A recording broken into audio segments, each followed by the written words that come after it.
City Council. We are happy you have all chosen to be here. As you may have just heard me say, we have several special recognitions reports, so I invite you to get real comfortable and sit back until the time, of course, where we will get to the business before us. But to begin, I would ask the clerk to call the roll. Council President Elaina. Here. Council Pro Tem Posey. Councilmember Sweeney. Councilmember Driver. Here. Councilmember Murphy. Present. Councilmember Middlebrooks. Here. Councilmember McClinton. Here. With a quorum present, we will proceed. If everyone would please rise for the invocation and remain standing for the pledge.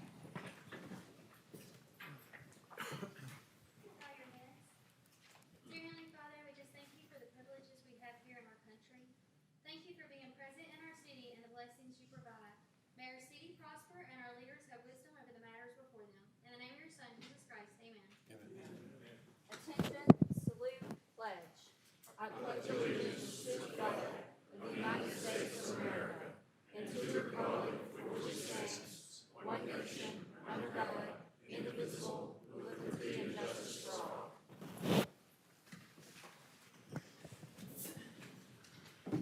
We will begin with the mayor's proclamations. I think he has three groups he'd like to recognize tonight.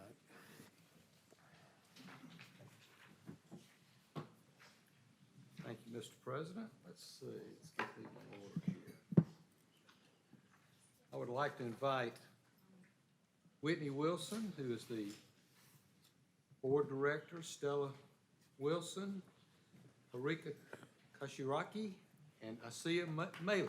Come up if you would, and we want to have a proclamation tonight that on Childhood Cancer Awareness Month, and they are with the Hope for Autumn Foundation, a great outfit in our city that promotes awareness of this terrible disease, and we are certainly very supportive of them and want to take this opportunity to recognize this organization. Whereas childhood cancer is the leading cause of death by disease in children, and whereas 1 in 285 children in the United States will be diagnosed by their 20th birthday, whereas 46 children per day or 16,790 children per year are diagnosed with cancer in the U.S., with 40,000 children on active treatment at any given time, and whereas the average age of diagnosis is 6 years old compared to 66 years for adult cancer diagnoses, and whereas 80% of childhood cancer patients are diagnosed late and with metastatic disease, whereas on average there's been a 0.6% increase in incidence per year since the mid-1970s, resulting in an overall incidence increase of 24% over the last 40 years. And whereas 2/3 of childhood cancer patients will have chronic health conditions as a result of their treatment toxicity, with 1/4 being classified as severe to life-threatening. And whereas in the last 20 years, only 4 new drugs have been approved by the FDA to specifically treat childhood cancer, and whereas hundreds of nonprofit organizations at the local and national level, including the American Childhood Cancer Organization, are helping children with cancer and their families cope through educational, emotional, and financial support. And whereas researchers and healthcare professionals work diligently dedicating their expertise to treat and cure children with cancer. And whereas too many children are affected by this deadly disease and more must be done to raise awareness and find a cure. Now, therefore, we, Frank V. Burcato, Mayor, and John B. Lyda, City Council President, and on behalf of the residents of the City of Hoover, do hereby declare September 2025 as Childhood Cancer Awareness Month in Hoover, Alabama, and encourage all residents of Hoover, as well as all Americans, to observe Childhood Cancer Awareness Month and support this cause that so deeply impacts families in every community across this country.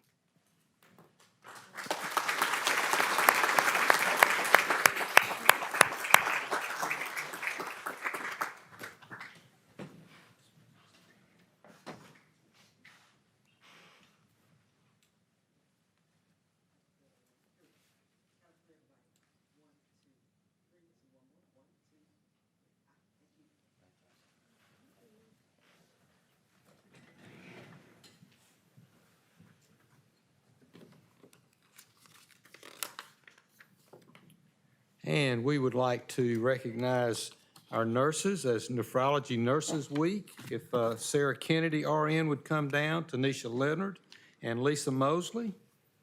Good evening, ladies. We just step right over there in the front. Thank y'all for coming out.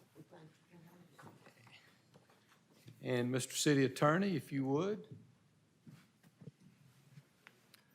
Whereas nearly 30 million Americans suffer from and are diagnosed with kidney disease, including children, adults, and elderly individuals are diagnosed with kidney disease.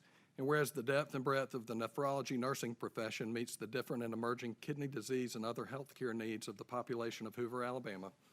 Whereas the American Nephrology Nurses Association is working to advance quality care to Americans with kidney disease before they suffer complete organ failure, increase awareness in local communities, positively influence patient outcomes, and keep nephrology nurses abreast of the latest treatments and kidney-related research. And whereas nephrology nurses function as educators, direct caregivers, and coordinators to help patients manage their lives while effectively dealing with their health issues.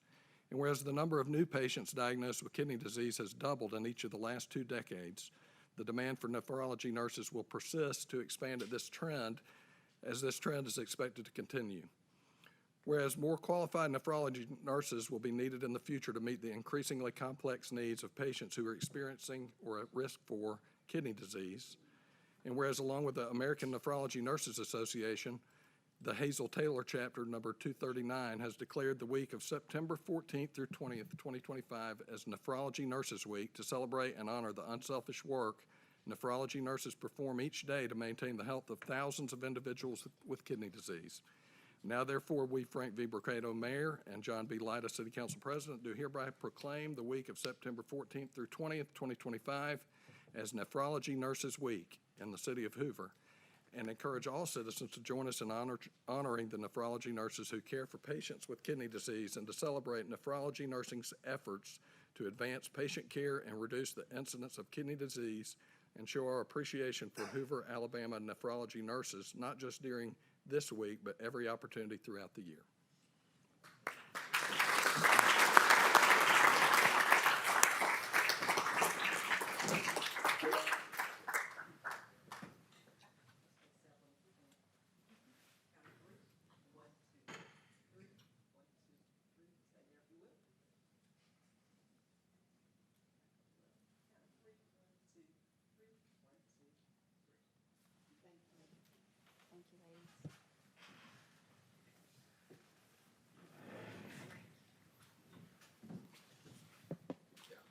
Thank you, ladies.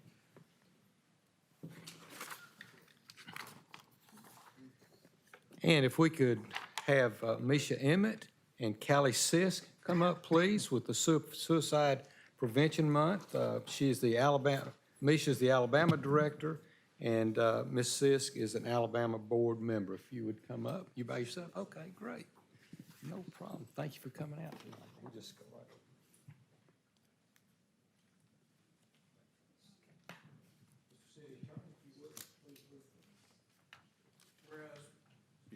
Whereas in 2023, suicide was the 11th leading cause of death overall in the United States and the second leading cause of death among individuals aged 10 to 34 years, according to the Center for Disease Control.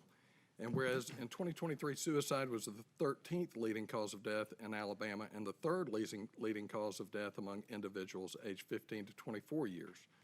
Whereas in the United States in 2023, over 49,000 individuals died by suicide. And whereas in Alabama in 2023, 869 individuals died by suicide. And whereas suicide rates increased approximately 36% in the United States from 2000 to 2023. And whereas in 2023, an estimated 12.8 million adults aged 18 or older reported having serious thoughts of suicide, and 1.5 million adults attempted suicide in the past year. Whereas in 2023, 2 in 10 high school students seriously considered attempting suicide, and almost 1 in 10 high school students reported that they had made at least one suicide attempt in the past year. Whereas over 90% of the people who die by suicide have a diagnosable and potentially treatable mental health condition, although often that condition is not recognized or treated. And whereas most people who survive a suicide attempt, which are 85 to 95%, go on to engage in life. And whereas organizations such as AFSP envision a world without suicide and are dedicated to saving lives and bringing hope to those affected by suicide through research, education, advocacy, and resources for those who have lost someone to suicide or who struggles themselves. Now therefore, we, Frank V. Burcato, Mayor, and John B. Lyda, City Council President, do hereby proclaim the month of September as Suicide Prevention Month in the City of Hoover.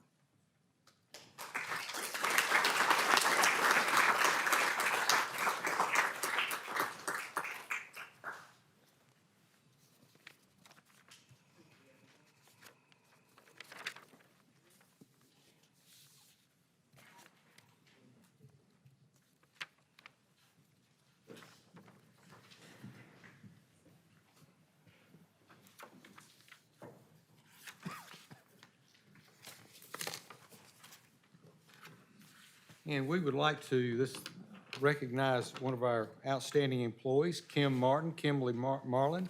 Kimberly, where are you? Where is Kimberly? Hello, come on up.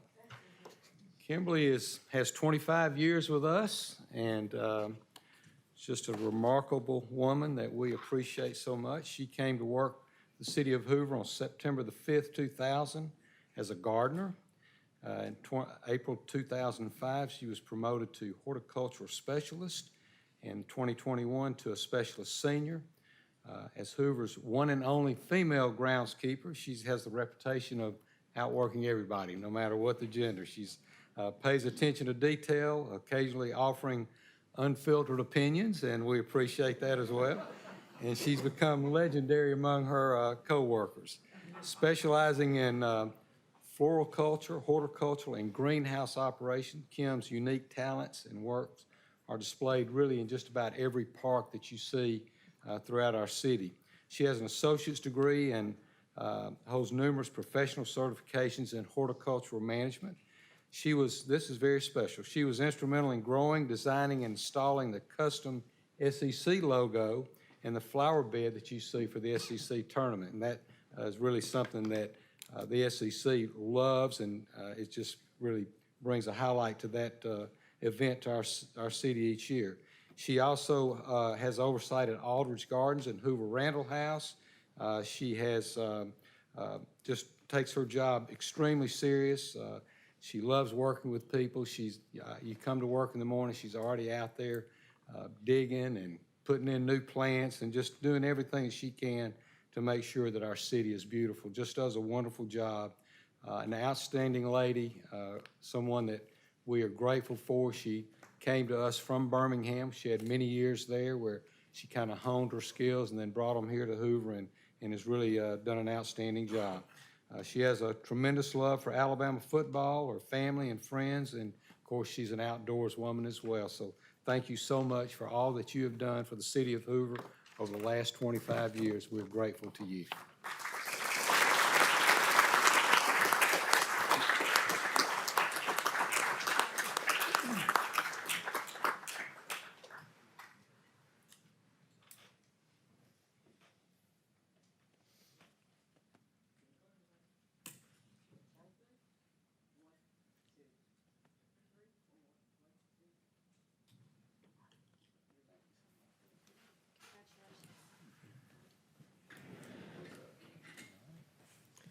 Next, we'd like to invite Mr. Alan Paquette up to the microphone. Mr. Paquette serves as chairman of the Healthcare Hoover Authority, and he'll be giving us an update on their work.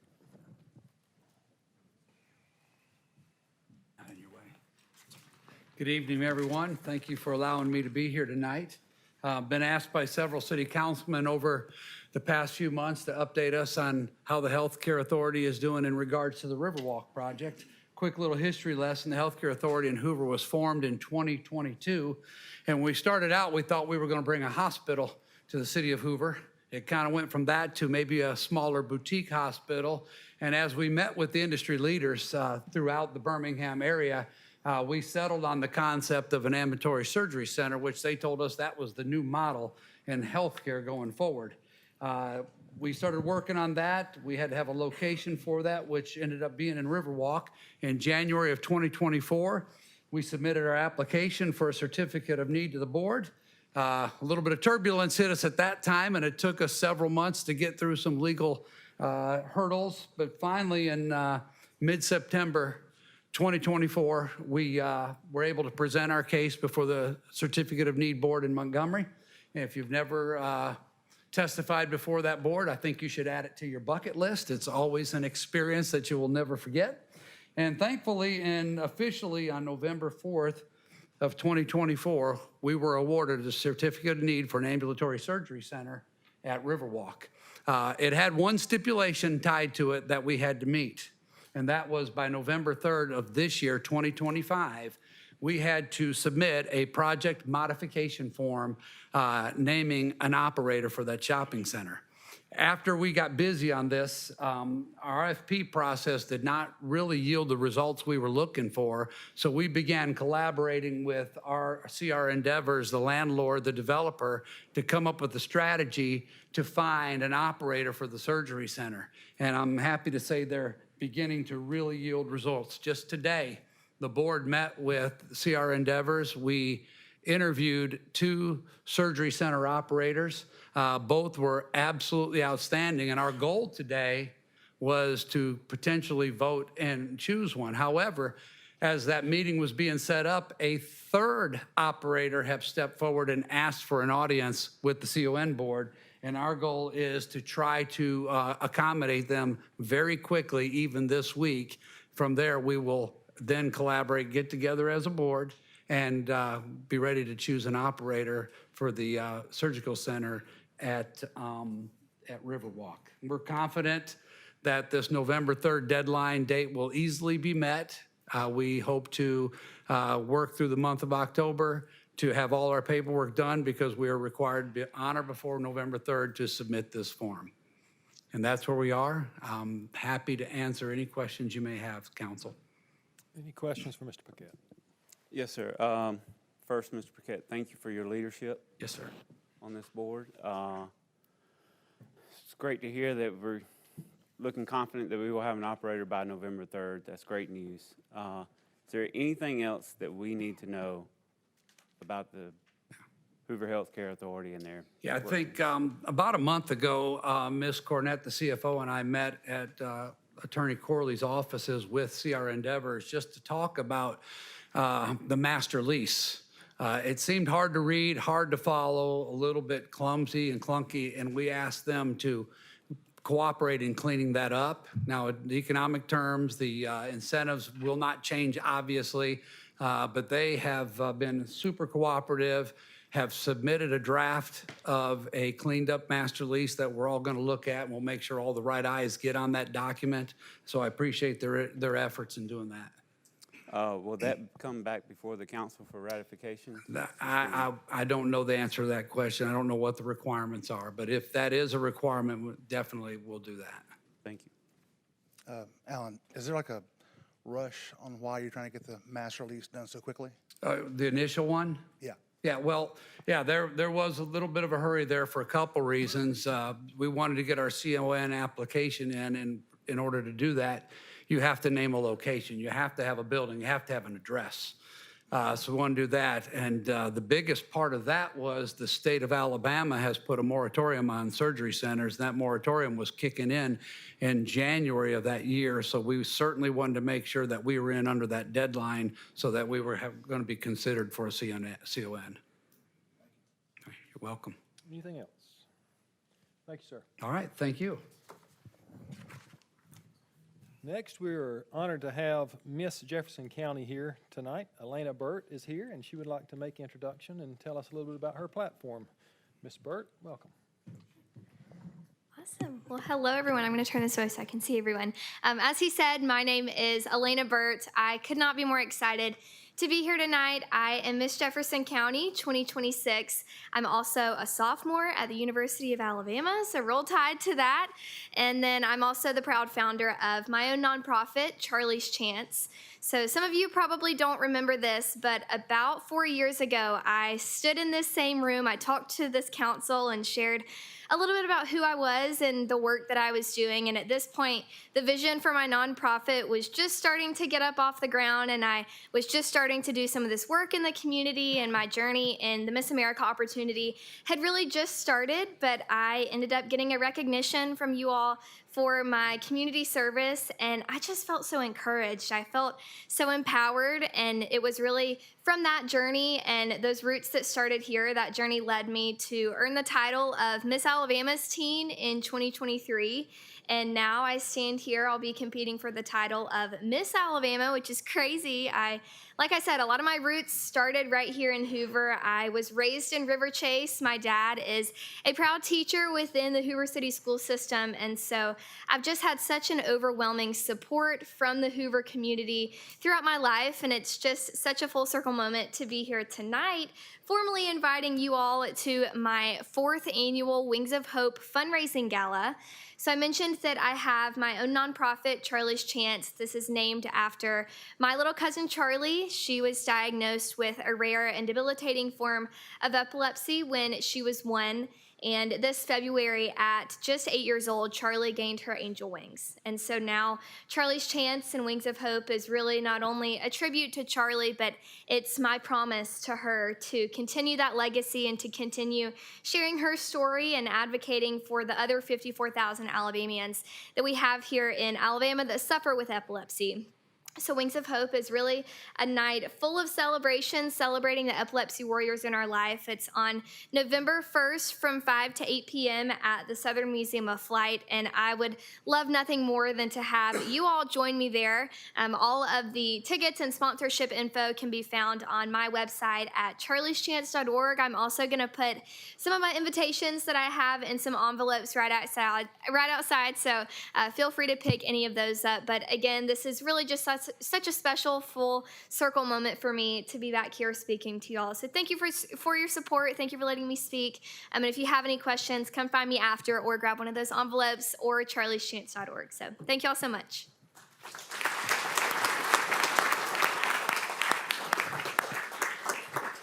Thank you, Ms. Burt, and best of luck to you as you compete for Miss Alabama. Next, we're happy to have Mr. Chris Carpenter here. Chris is representing the Hoover Soccer Club, and he has an exciting announcement on something they celebrated yesterday. Chris? Good evening, everyone. It's an honor and a pleasure to be here. This is twice in 2 days where I've gotten up in front of people and spoken, and I'm not necessarily the best public speaker. Yesterday it was about 300 people, a much smaller group, but more confined. So I'm Chris Carpenter. I've lived in Hoover since '93. I'm on the board of directors for the Hoover Soccer Club. There was others that would have wanted to be here, but this is not soccer attire. In fact, I've got to go to a soccer practice at 7 o'clock, and that's where they are, teaching our kids soccer. We just signed a partnership with Barcelona FC. So we actually have a representative from Barcelona that will stay in the city of Hoover, and they will teach the Barca way. Their coaches will come over, teach our coaches, and in turn teach our competitive, our recreational, and our MISL league, and just bring the Barca way of playing football here. It is I don't know how soccer is a huge thing, not necessarily here in Birmingham. It's huge in Hoover, but if you go outside of the North America, soccer is bigger than college football, bigger than baseball, bigger than NFL. Very, very huge thing. We have an enormous sports tourism thing here going on in Hoover, and this is big for the city. This is one of only 7 locations in North America where they run these Barca camps, and a couple times a year they'll run camps. It will bring people. The closest one to us currently is Charlotte and Austin, Texas. So we will pull pretty much from the southeast, and people come to these camps from everywhere, from all over the country. So it'll have an influx of soccer players, and I'm looking forward to it. I'm very, very excited for what is coming, and we had dinner last night with the representatives from Barca and ISL, and it went very, very well. And I just hope the best for that and the partnership that we have. So you're going to you'll see a bunch of these jerseys come. Thank you all for your time.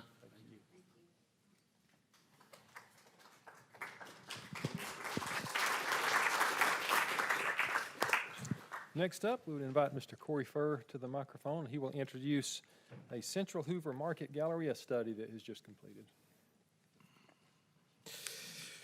Good evening, all you beautiful people. Earlier this year, the city released an RFP for a study focused on Central Hoover, with particular attention on the Hoover Galleria. After reviewing proposals, we selected the Hunden Partners, a Chicago-based firm, to conduct the work.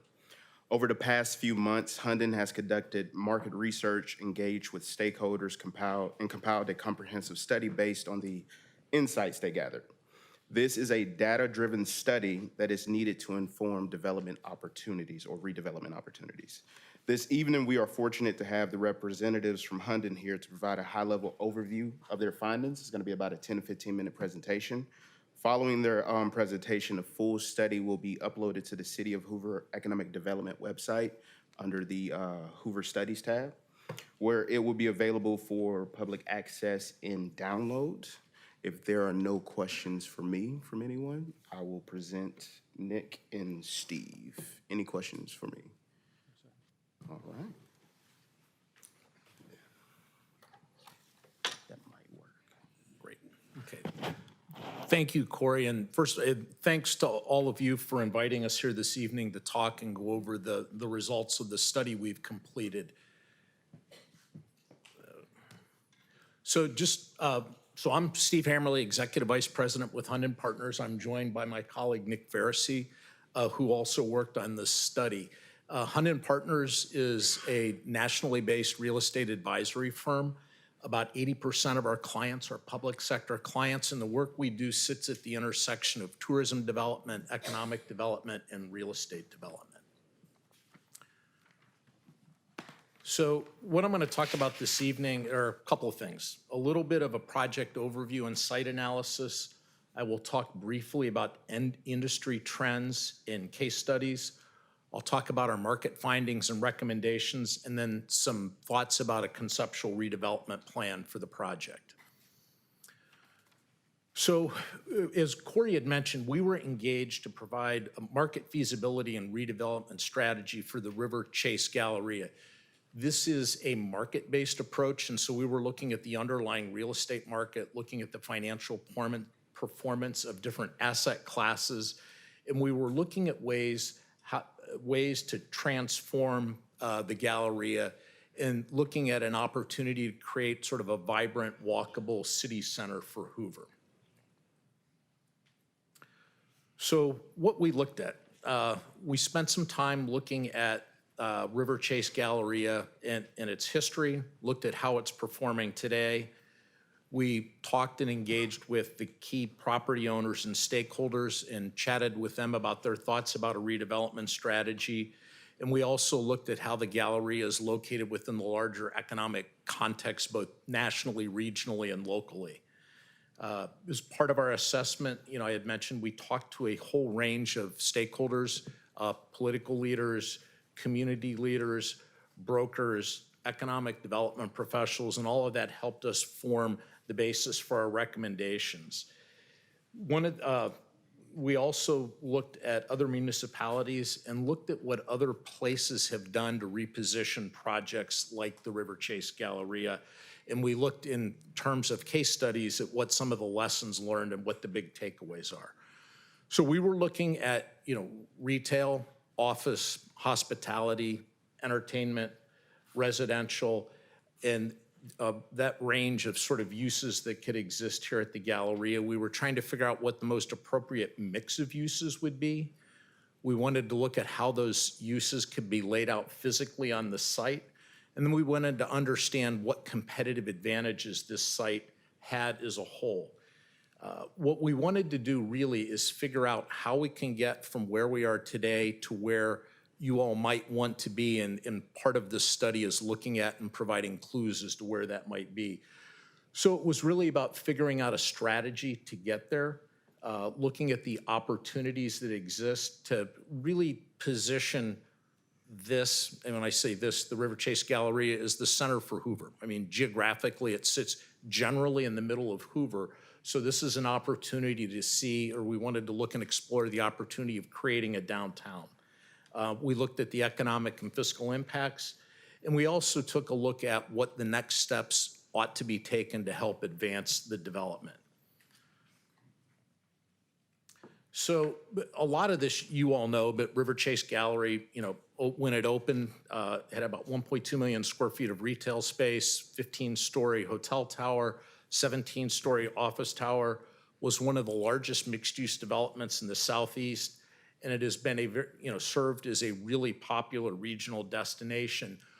Over time, there's been a loss of anchor tenants, a loss of inline tenants, and there's been a general decline in visitation and demographics. Some of this is a result of increased competition in the Birmingham marketplace, and there are also, safety concerns and perceptions of crime. So a big takeaway really is that consumer tastes have changed, the market has changed, and it's really a time and an opportunity to look at something different or ways to modify River Chase to become more contemporary and relevant. So a couple of statistics. Since 2024, visitation has declined about 33% from 2019. When you look at where people are coming from, that generally is maintained or stayed stable, but it's really decline in peak visitation, and it's just an overall general decline in visitors. Again, we talked about perceptions of crime and competition within the marketplace are things that lead to those changes.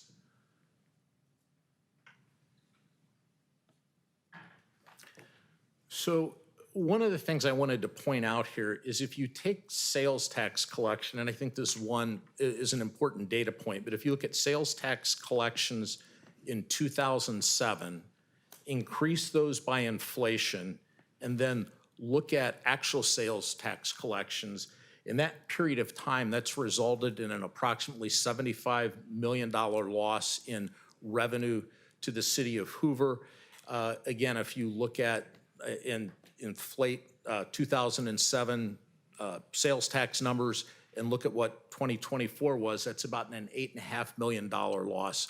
What that represents and what that really says is there is an opportunity cost here. There is a loss in terms of economic benefit to the city by doing nothing. And so that does speak for the need to address what's going on at the Galleria. So, and again, this are things that you all know. So you can see on the screen, there's the overall site. It's an old, outdated shopping mall, inefficient volume of retail, and it's not what people would consider today to be a walkable environment. But one of the things to remember is this site does have some really significant advantages, and I think you all should be, reminded of that, because we do a lot of work around the country, and not all places we can say this, but this is an awesome location. I mean, it has strong highway access, incredibly visible, and there are already a mix of uses here. And so you're all starting from a point where things can change, and again, not all places that can happen. And so I think this is a really good starting point. So just one comment here. This issue with the River Chase Gallery is not unique to Hoover. Indoor malls are facing challenges throughout the United States. The malls, in the second half of the 20th century, there was a proliferation of shopping malls, generally started in the 60s, ran into the 80s, and that was the predominant form of retail development in North America. Eventually, consumer changes, there were changes in the retail environment, changes in what consumers were looking for, online shopping. All of that basically has led to a real challenge throughout North America in terms of shopping centers. And so there are a number of communities that have been looking at and trying to redevelop properties, recognize that these redevelopment strategies are new. So this is, again, something, there is not a long track record of projects that have been redeveloped or repositioned with decades worth of experience. This is, communities throughout North America are addressing this on a daily basis right now. So what are some of the trends that are taking place today? So a lot of it is housing-driven redevelopment, and it really is about a mix of uses, and that's contrasted with highly segregated uses. But if you think about what everyone enjoys and experiences, it's having people around. I mean, it's the presence of residential development, which helps drive retail demand. And again, there's a real power to having a mix of uses. A lot of these redevelopments include green public spaces, and so these are activated public plazas. These are gathering places for the community. They can host different events, whether it's yoga in the park or farmers markets. But again, this is part of creating a center or a core for a community. A lot of these get redeveloped and use public-private partnerships. So again, this isn't always and generally not happening entirely on the private sector's own doing. It does require the cooperation of both the public and private sectors. And then another point is a connected street grid and mobility. That's really just about pedestrian access. I mean, if you just think back on the aerial view of the shopping mall, any of the shopping malls, not just the Galleria, it's a building with a sea of parking around it. And that is not what people generally or consumers are looking for in terms of a redevelopment. So our market findings. And so one of the takeaways is a significant portion of the retail space in the Galleria should be removed. We think it just has too much retail space. Now, that's not to say that the redevelopment would include no retail. We do think it makes sense to have some smaller scale retail on the ground floor of some buildings. We have some conceptual renderings that you'll see what that means. You know, again, I think all of you are familiar with other developments, you know, even in the Birmingham area that would be developed like that. We believe there's a demand for high-end residential. This is not garden-style apartments. These are, you know, could be senior housing, could be townhomes, could be condominiums. We think it's housing that may be very attractive to young professionals. It may be more attractive to those that, you know, no longer have, you know, kids in the house. Now, there's been a fair amount of product that's been delivered in the marketplace recently, and so how that advances needs to be measured. But again, a development like this will take a little bit of time to get off the ground. Having an entertainment anchor would be a great thing for the Galleria, and whether that is a sort of private sector driven entertainment anchor or a performing arts center. And I know you all had talked about a performing arts center. I think there's a unique opportunity here to take a public asset, which, you know, the community is looking for, and to locate it here, which I think amplifies the value and benefit. Because when you develop mixed use properties, it can be a challenge to find an anchor. It's easy to talk about it conceptually. It's very hard to deliver on a space like that. Office space. There's currently not a demand for office space. Again, that probably doesn't surprise anybody. In the long run, there may be some, you know, medical office that may be an opportunity. Certainly on a long-term basis, if the city of Hoover was ever looking to relocate its offices, you know, the Galleria would be an interesting place to do it. It would help, again, create what could be a center of Hoover, a community, because if you think about what constitutes a town center, it would be those kinds of public uses. Hotel demand, there's currently not demand for hotel space at the Galleria. There's the existing Hyatt with about just under 330 rooms. Potentially in the future, there may be a need for that. So our recommendations, we broke this down into 2 phases. And some of the phasing is a function of what's available on the site, and I'll talk about that in a little bit. But it was 282 residential units in a first phase with about 28,000 square feet of ground floor retail space. A center for the performing arts. You all had, you know, commissioned and had work done previously that had a performing arts center somewhere between 1,000 and 1,200 seats. And then I had talked about activated green space, and so it would include green space. Phase 2 had an additional comparably sized residential development, 260 units with about 16,000 square feet of retail space below it and some additional green space. And this, again, is premised on an overall reduction of retail space within the mall. So just a comment on phasing. First of all, Hoover does not own real estate at the Galleria. So in order to implement something, it will require the cooperation of the existing businesses and existing landowners to implement. When we put together a redevelopment strategy, and this is a concept, we made assumptions about the real estate that may or may not be available. We made reasonable assumptions, but again, this is premised on being able to put together an agreement with some existing landowners. Phase one was a smaller in scale. It consciously, and you'll sort of see in the plans, excluded space that's presently not available because it's occupied by an existing business. And the goal of the conceptual development plan is to really point to what can happen here and to give cues about how you all might engage with potential partners moving forward.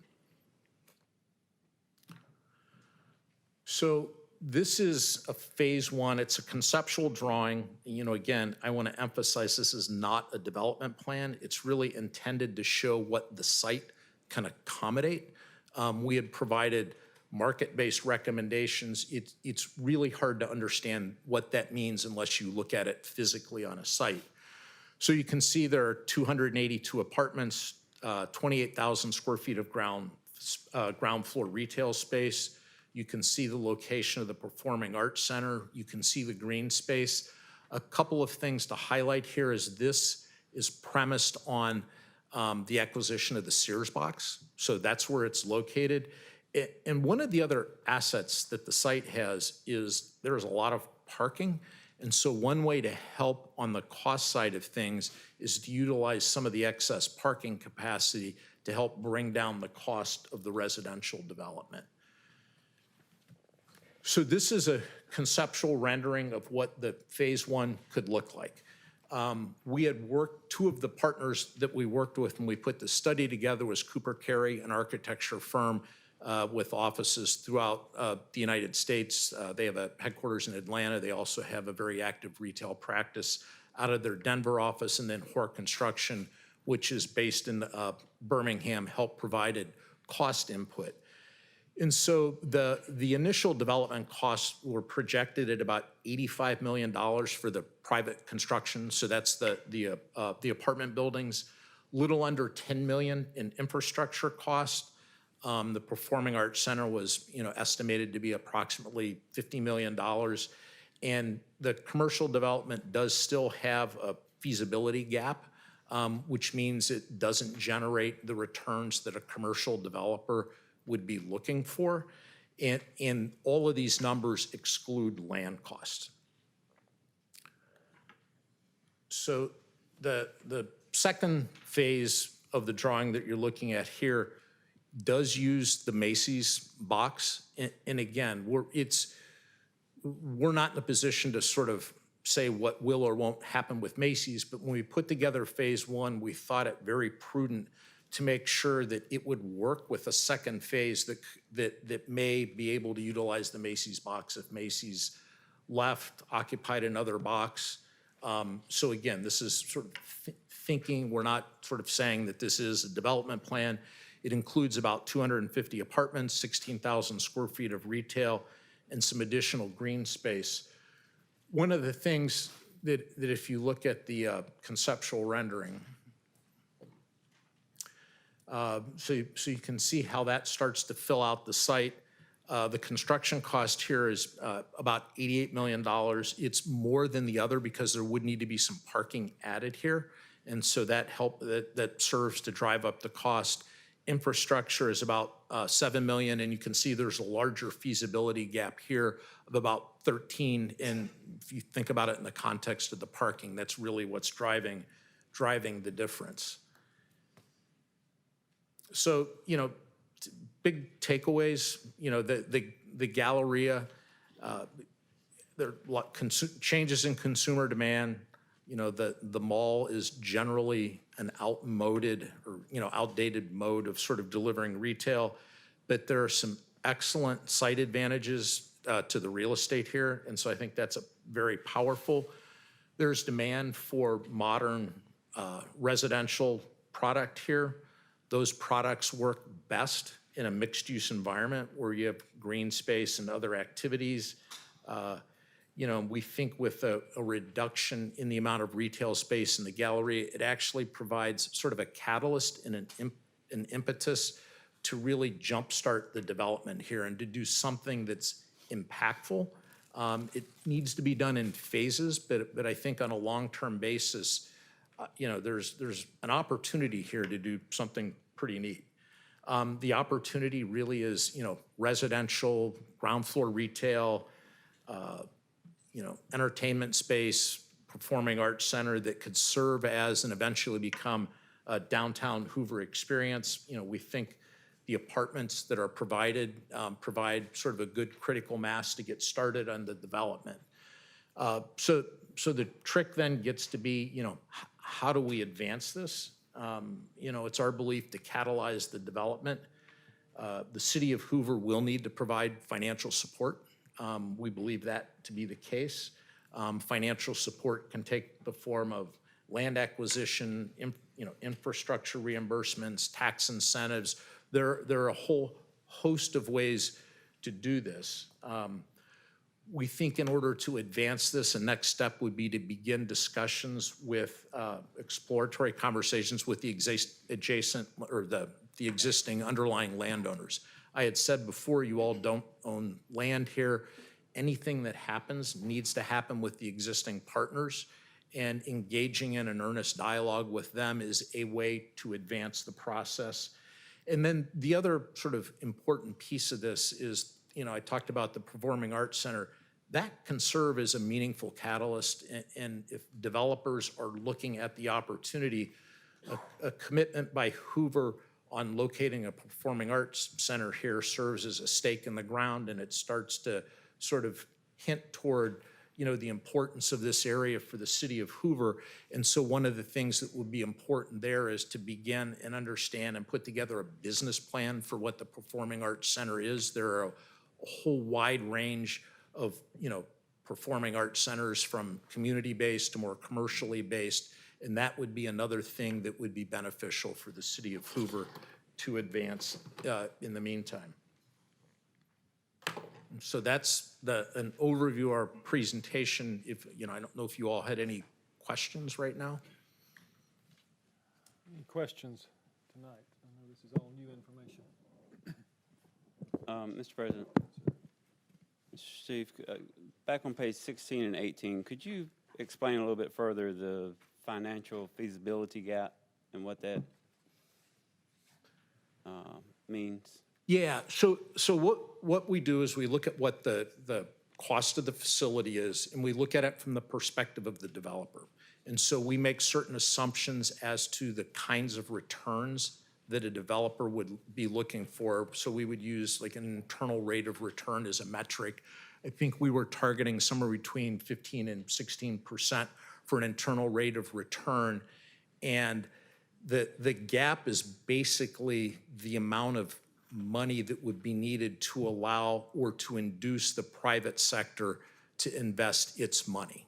And so purely on its own, the returns as we were modeling them were not sufficient to get the private sector to sort of step off the sidelines and to make an investment.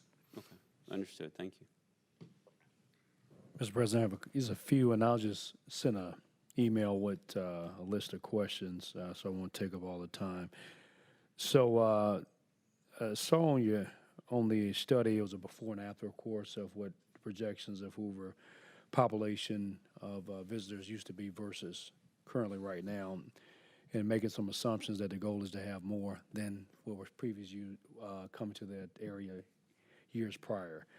So, any evaluation in similar areas on, I know we're right by interstate, but from a traffic standpoint, knowing we don't have healthy transient buses or railways, and maybe I need to put that in an email then, if that's the case. Yeah, I mean, I think I understand are you asking basically whether we looked at transit as part of this? In similar areas where growth is substantial, because that we're saying we want to get above the numbers than what we lost years past, right? But the footprint stayed the same other than having some interstates, right?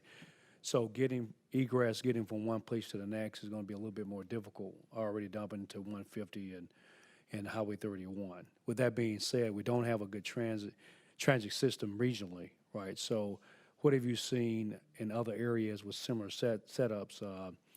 that can mitigate against that traffic congestion? You know, what we've seen, I mean, it's interesting. If you look at where most of the shopping center developments are nationally, they tend to be in suburban areas, which are generally not transit heavy. And so the road infrastructure that serves shopping malls has generally been set up to accommodate large numbers of cars. And so in the case studies that we looked at, there really was not a reliance on transit to help solve the problem. It was really about, and frankly, there's a lot of parking, so we think there's sort of capacity in that regard. And so frankly, it's about getting the uses sort of shaped and made more correct. Now, that's not to say there's not a need for, better transit services in the way of buses and things like that. But we think the approach we've taken or suggesting would allow for sort of development to happen sooner as opposed to predicating it on changes in transit. So, okay. But for this study, it wasn't looked at to a certain detail. That may not be in the scope of service. I'm just. We were not looking at this was not a transit study. We were focused on sort of the real estate development potential of the River Chase Galleria. And in our assessment, we did not sort of deem transit to be an impediment for the development that we're suggesting would be, sort of feasible in the marketplace today. Last few I'll have, and I'll just send them an email. Waterways, right? Since we're definitely going to take have more people there. And the runoff calculation-wise may be the same, but any opportunities you guys have seen of having utilizing stormwater as a natural man-made stream through that area to add that base or that complement to the area, since we put a lot of asphalt and concrete everywhere. Yeah, there are different projects, whether they're sort of redeveloped malls or even just town center developments, but generally there are a number of sort of places around the country that do utilize stormwater in a very interesting way to provide water as an amenity. And certainly it is just from a real estate development matter, having waterways, streams, ponds, those are a benefit. We did not look at that as part of this development, though. Can you give me a couple examples of that by chance, of areas you guys have seen that have added that to the overall long-term development? The one that I can think of and there are others, but the one that jumps to my mind right now is Oklahoma City. Right. So they have a canal system that's a man-made canal system that's pretty amazing development. Now, that's a more urban redevelopment, but that's an example that comes to mind of a water system. All right. And last thing I'll leave alone. So you talked about City Hall, and I read in here about it is an opportunity if we decided to move public office space, because we're heavy service oriented. We won't take that away from what we do. Any idea if that occurs, what you have seen as far as the current property that we have now? Is it beneficial, what you guys have seen, to sell the current state of the property we have right now, or was that looked at as well too? And when I'm asking these questions, more so of getting an idea of what other cities have done in your business once they start implementing, what was the pros and cons and what other things they looked at. So if we move this footprint to somewhere else, then what happens to that footprint in your experience? So what we did not do, so part of our scope did not involve sort of looking at the sort of economics of, if hypothetically you all wanted to relocate the city. The point in making that in the study is, to the extent that Hoover has initiatives that it's going to undertake, so be that consolidating offices, be that a performing arts center, the extent to which those sort of initiatives locate themselves in the center, in downtown Hoover, at the River Chase Galleria, it amplifies public investment. It demonstrates to the development community that, again, that this is real. Hoover's interested in doing that. And one of the things that we do see is when communities are trying to jumpstart development, one of the things that the private sector likes to see is a commitment on the part of the public sector to do something. And frequently, it's those kinds of investments that get followed by more private sector investment. Those are the kinds of things that change and can change the trajectory of a place. Okay, thank you, Mr. President. Mr. President, I have a couple of questions as well. On page 12, you talk about the robust new supply delivered in the Birmingham area being slow to absorb when you're talking about residential. Right. Can you elaborate on what you mean by that? So actually, I'll let Nick come up. Nick, you can just talk on the numbers, but it fundamentally is just the amount of units took a while to lease up. Yeah, this is a trend that has happened across the entire Sun Belt, is that in about 2019 and 2020, there was a lot of new residential development. And with the huge swaths of people that came down to the Sun Belt in 2020, 2021, 2022, it was really easy for developers to make that work. That slowed down in 22 and 23, and you had all this new supply. So Birmingham, like Atlanta, like Nashville, like all these cities in this area, has a huge surplus of residential space. And so if you were to build a new building right now, it's going to be a little bit hard to finance, and you might not love the returns on that. This is a project that you look out 2, 3, 4 years to really break ground and get a building open. In that case, is far more compelling. When you're talking about a surplus of residential space, are you speaking of single-family homes, or are you talking about multifamily and condos, things of that sort? Apartments primarily, not single family. Okay. Did you look specifically at Hoover and the surrounding area of the Galleria to see what the vacancy rates are in apartments for the area? We did, and that is in the full final report. So if we want to go into numbers now, we can, or another time if it's easier at your convenience. I mean, do you know off the top of your head? We can pull them up.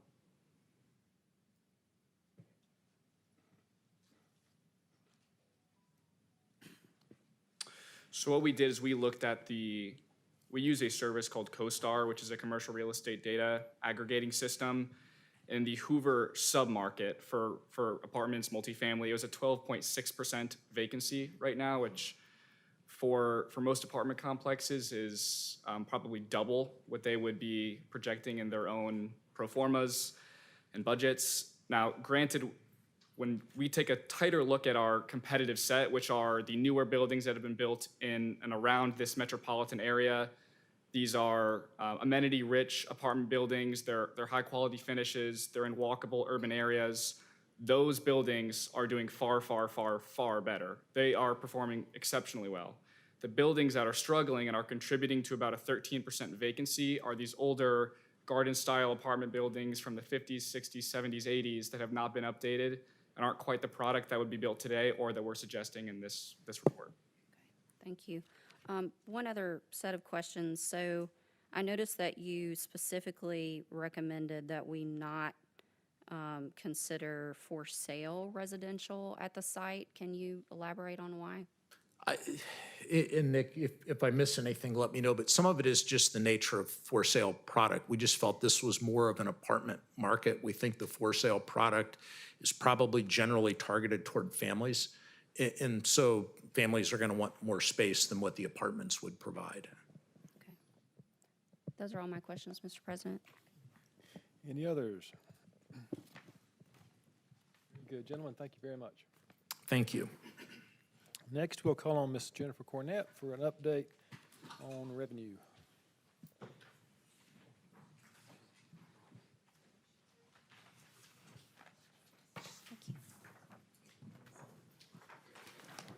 Yes, I will try to make this quick.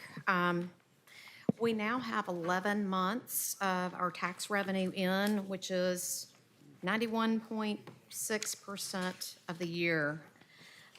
So one of the things in looking at this major revenues report that we have here is we do have 3 categories that are already hitting over and above the 100% collection rate, above budget. So SSUT is one, the gross receipts and franchise tax, alcohol and tobacco, and license and permits. One of the things I liked about seeing this is that we have no major revenue categories that are trending below the 91.6%. So I felt like that was good. On the next slide, you will see some of the month-to-month comparisons. I really just want to hit a couple of the noteworthy ones. You might remember earlier in the year, our sales and use tax rate increase trends were relatively flat, between 1% and 2%. As we look at, as we're closing out the year, this month-to-month comparison for this August over last August is up 3.7%. On the next slide, if you look at SSUT, SSUT is up 11%, which we would expect it to be. And I've included some of the other month-to-month trends with our real property tax, our license and permit trends. These are kind of the taxes that kind of don't come in a steady Eddie sort of way. They come in sort of all at once. And then gross receipts. When we get to the next slide and start looking at where we are for the 11 months ended 2025 compared to previous periods, this is where I started to get a little bit encouraged. So our sales and use tax for the same period, 24 to 25, is up by a little over $3.5 million, which is an increase of 3.68%. I thought that was encouraging, definitely trending above those flat rates, flat trends that we were seeing earlier in the year. And on the next slide, looking at SSUT, you can see that steady trend line going up. It's up almost $900,000 for the year, 13% for the same period. Our real property tax collections, we always expect those to kind of trend up just a little bit because of the asset values going up. So a little under $500,000 increase, or 3.25%. And then license and permits, that one's relatively flat, a little under 1% increase. And finally, gross receipts and franchise tax up 3.42% for the same period, close to $300,000. So we have one more reporting period left to come in for the revenues for the current fiscal year. And there you have it. Very good. Any questions for Ms. Cornett? Mr. President, Sir. not really a question, but a statement. This is your last council meeting with us, It is. so I want to thank you for your time at Hoover. You came in a tumultuous time. You have steadied the ship. You have rebuilt our financial team into a more efficient, professional, knowledgeable team. And it's recognized and appreciated. You and your team have done an amazing job. Your candor, I will miss and appreciate. I certainly understand your desire to go to work for the city in which you live. It's a great opportunity for you. I wish you nothing but the best, and God bless. Thank you very much.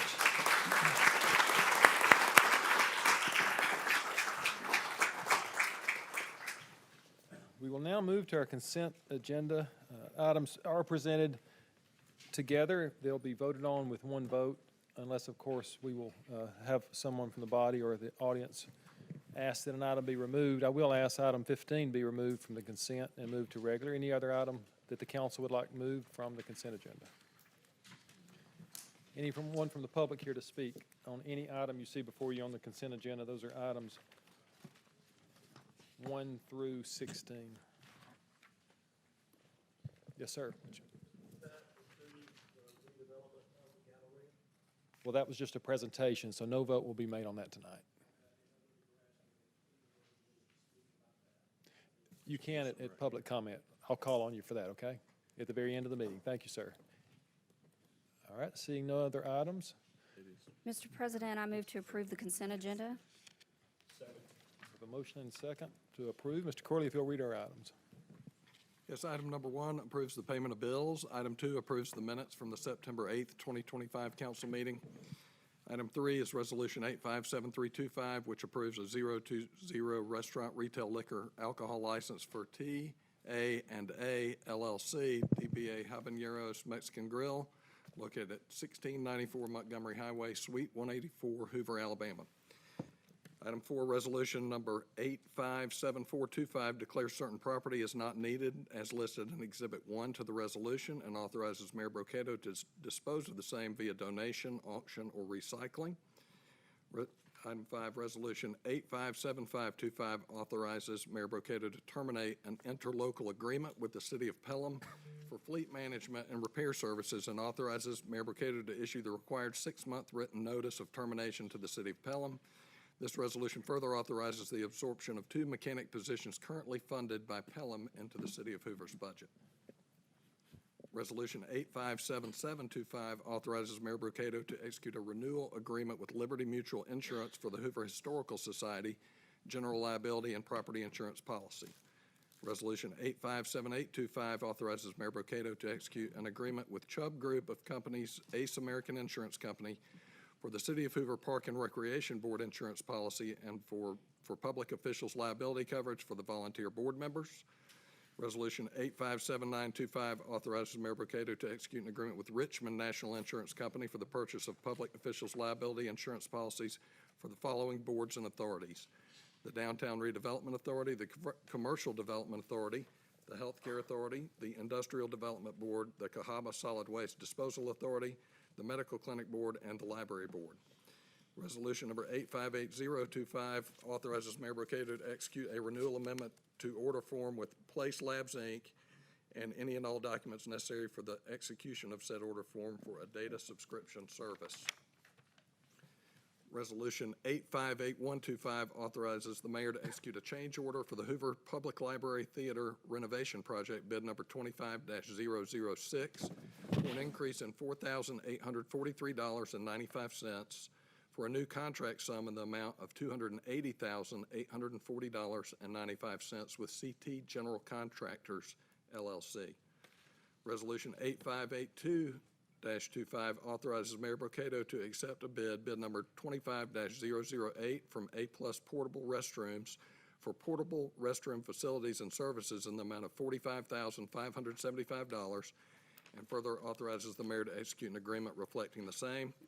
Resolution 858325 authorizes the mayor to accept a bid number 25-010 from Gillespie Construction, LLC, for the Lorna Road US 31 commercial area drainage repair at SR3 in the amount of $1,824,680, and authorizes the mayor to execute an agreement reflecting the same.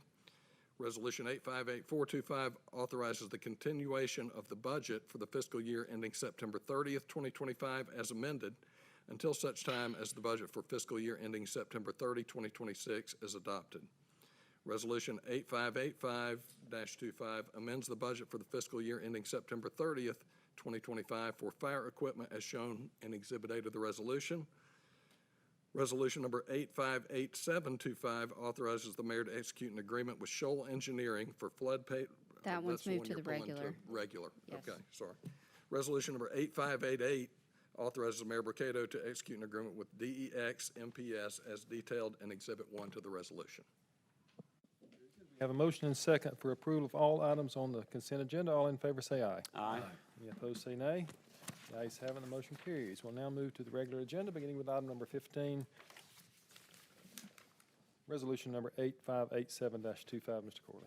This resolution authorizes Mayor Brocato to execute an agreement with Shoal Engineering for floodplain management consultation for fiscal year 2026.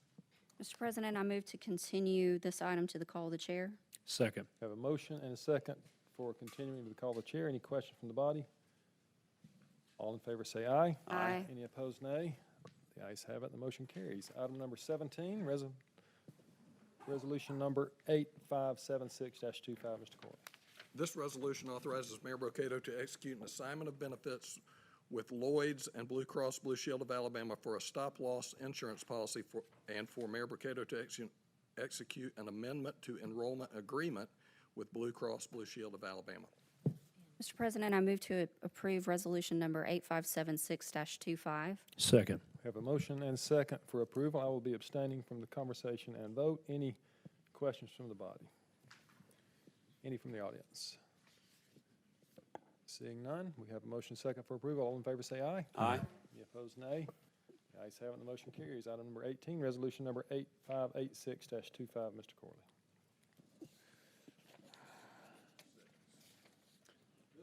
I'm sorry. Authorizes Mayor Bocato to execute an intergovernmental agreement with Jefferson County, 8586. Sorry. This resolution authorizes the mayor to execute a renewal of an insurance policy with Lincoln Financial Group for insurance for life, voluntary life, and long-term disability. Mr. President, I move to approve resolution number 8586-25. Second. Have a motion and second for approval. Comments or questions from the body? Any comments from the audience tonight? Seeing none, all in favor say aye. Aye. Any opposed, nay. The ayes have it, and the motion carries. Item 19, resolution number 8589-25. Mr. Corley. This resolution authorizes an extension for a term of 5 years until November 17th, 2030 for the franchise agreement with Unity Fiber Gulfco LLC, formerly Southern Light LLC, whereby the company may continue to utilize city right-of-way for fiber optics placement, maintenance, and transmission of services as originally authorized in ordinance number 15-2288. Mr. President, I move to approve resolution number 8589-25. Second. Have a motion and second for approval. Any questions from the body? Comments from the public? All in favor say aye. Aye. Any opposed, nay. The ayes have it, the motion carries. Item number 20, resolution number 8570-25. This resolution grants conditional use approval for the operation of Solstice, a business offering jewelry, body piercings, permanent cosmetics, and tattoo services at the property. Mr. President, I move to approve resolution number 8570-25. We Second. have a motion and second for approval. Mr. Martin is here to answer any questions or entertain any comments. I believe there was a condition placed on this, Mr. Martin? That's correct. The condition that is coming to you with a positive recommendation from the Planning Commission from their August meeting is to approve the conditional use subject to the business obtaining a certificate of occupancy and a business license prior to opening. The location is within the C2 zoning district. Very good. Any questions for Mr. Martin? Any comments from the public? This does require a public hearing. Seeing none, we will close the public hearing. All in favor say aye. Aye. Any opposed, nay. Nay. Nay. Madam Clerk, please call the roll.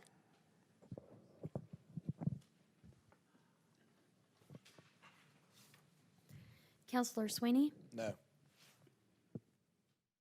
Counselor Driver? Aye. Counselor Murphy? Aye. Counselor Middlebrooks? Nay. Counselor McClinton? Aye. Counselor Elaina? Nay. With a vote of 3 ayes and 3 nays, the motion fails. Item number 21, resolution number 8590-25. Mr. Corley. This resolution declares a weed and other vegetation nuisance and directs the abatement of such nuisance on the property located at 2024 Arnold Road, Hoover, Alabama. Mr. President, I move to approve resolution number 8590-25. Second. Have a motion and a second. Mr. Martin, any updates from your staff? Our code enforcement team visited the site today and took pictures.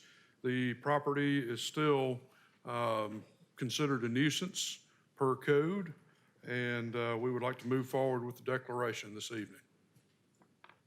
Very good. Any comments from Mr. Martin on the property? We usually have some photos. Do we have any photos to share? It's been a little slow right now. Well, actually, it's not going to let me pull them up. Do we trust Mr. Martin enough on his ability to know when weeds are out of control? I do, Mr. Lido. Any comments from the public tonight regarding this address, 2024 Arnold Road? Seeing none, we will close the public hearing. All in favor of the resolution say aye. Aye. Any opposed, nay. The ayes have it, the motion carries. Item 22, resolution number 8591-25, Mr. Corley. This resolution declares a weed and other vegetation nuisance and directs the abatement of such nuisance on the property located at 2137 Lingate Drive, Hoover, Alabama. Mr. President, I move to approve resolution number 8591-25. Second. Have a motion and second for approval. Mr. Martin. Yes, sir. This is a multiplex residential building in that particular vicinity, and it is under construction. There was fire damage some time ago, so glad to see them moving in the correct direction in getting the renovations in place for the home itself. However, as it comes to the weeds and grass, we did reach out to the contractor. They cut a portion of the property, but there's still remaining to the side of the building, far left-hand side of this image, and the rear yard, weeds that are well over the 12 inches in height. And since that last cutting, the front yard is starting to get overgrown as well. So we would ask that this remain on the agenda and a declaration of the nuisance pass this evening. Very good. Thank you, Mr. Martin. Any questions for Mr. Martin on that item? Just one for clarification. You say multiplex. Can you elaborate what a multiplex is? Multiple dwelling units in this particular building. It has been in place since prior to the adoption of our current zoning ordinance. Mr. President, one question. I know sometimes when we approve of these nuisance, every now and then, the grass will be cut. From a protocol standpoint, do we have to come back and ratify it? Or should there be some language used to ensure that, we're following a particular standard less? I mean, what can we do to make sure we're following our, code, and we don't have to come back and ratify what was already approved upon if they cut the grass? Well, I think one thing that we do is common practice. If they cut the grass after the nuisance declaration, we will not be back in front of this body for the actual abatement of the weeds and grass. That's really where the rubber hits the road and money becomes involved. Yeah, but just before our obligation, can we just verify if, from protocol standpoint, is that sufficient? And I'm just a protocol. Yes, I mean, the declaration of the nuisance is what this resolution is about. And if the nuisance is abated prior to a resolution to abate the nuisance, then it would be moot.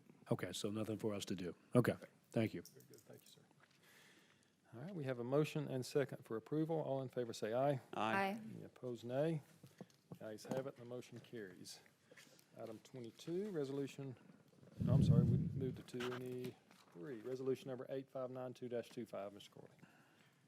This resolution declares a weed and other vegetation nuisance and directs the abatement of such nuisance on the property located at 2204 Lindcrest Lane, Hoover, Alabama. Mr. President, I move to approve resolution number 8592-25. Second. We have a motion and second. Mr. Martin? Yes, sir. At present, this picture is taken from today. We still have weeds and grass in excess of 12 inches in height on the premises and would like for the declaration to move forward. Very good. Any questions for Mr. Martin from the body? Any comments for the public hearing? Yes, sir. We'd invite you down to make your comment at the microphone if you like. We'll have to have your comment on the record if you don't mind, sir. I'm sorry. If we could get your name, please, and your comment, we'd appreciate that.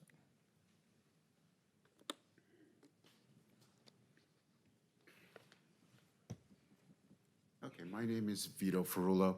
I happen to live in the neighborhood, so the prior one I was happy to see up on the board and, take action.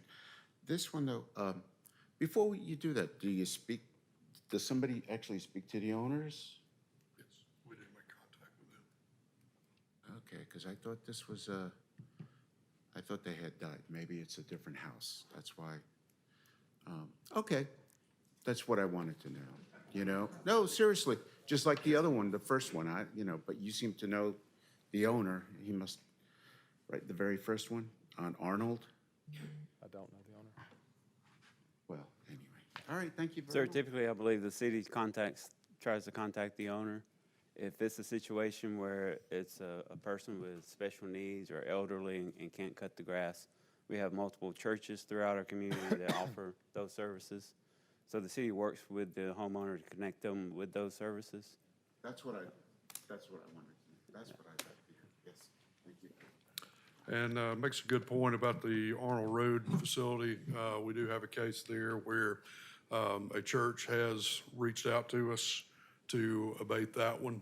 And hopefully we can get that resolved before we come before this body asking to abate it with city services. Very good. Any other comments tonight for the public hearing? We'll close the public hearing. We have a motion and second for approval. All in favor say aye. Aye. Any opposed, nay. The ayes have it, the motion carries. Item 14, resolution number 8593-25, Mr. Corley. This resolution declares a weed and other vegetation nuisance and directs the abatement of such nuisance on the property located at 3500 Ridgecrest Drive, Hoover, Alabama. Mr. President, I move to approve resolution number 8593-25. Second. Have a motion and second for approval, Mr. Martin. Yes, sir. As of this afternoon, we do still have weeds in excess of 12 inches on this property and request the declaration to move forward. Any comments or questions for Mr. Martin from the body? Anyone here to speak on Ridgecrest Drive from the public? Seeing none, a motion and second is on the table for approval. All in favor say aye. Aye. Any opposed say nay. The ayes have it, the motion carries. Item 25, resolution number 8594-25, Mr. Martin. This resolution declares a weed and other vegetation nuisance and directs the abatement of such nuisance on the property located at 3558 at Vaughn Drive, Hoover, Alabama. Mr. President, I move to approve resolution number 8594-25. Second. Have a motion and second for approval, Mr. Martin. While the picture is coming up, we did go and check this one as well, and we still have a case where weeds and grass are overgrown there as well, and ask for the declaration to move forward. Any questions for Mr. Martin on 3558 at Vaughn? Indeed it is. Anyone from the public here to speak about this lovely home? Seeing none, we will close the public hearing. A motion and second for approval. Everyone say aye. Aye. Anyone opposed say nay. Ayes have it, the motion carries. Thank you. Thank you, Mr. Martin. Item number 26 is ordinance number 25-2680. Mr. Corley. This ordinance declares certain property located at 3989 Lorna Road, Hoover, Alabama is unneeded for municipal purposes and authorizes the mayor to execute a real estate purchase agreement between the city and Cahaba Landing Development, LLC. Mr. President, I move to reconsider ordinance number 25-2680. Second. Second. You got the second. Is that a motion for a reconsideration and adoption at this time? Sure, I'll make it a motion to reconsider and adopt ordinance number 25-2680. Second. We have a motion and second for reconsideration and adoption. Any comments or questions from the body on this item? This is an item that the council considered at our last regularly scheduled meeting. Mr. President, I do want to offer some words of explanation for why I would ask us to reconsider the vote from the last meeting. So in the last meeting, I voted no because I stated that I didn't feel like I had enough information to move forward at that time to make a good decision.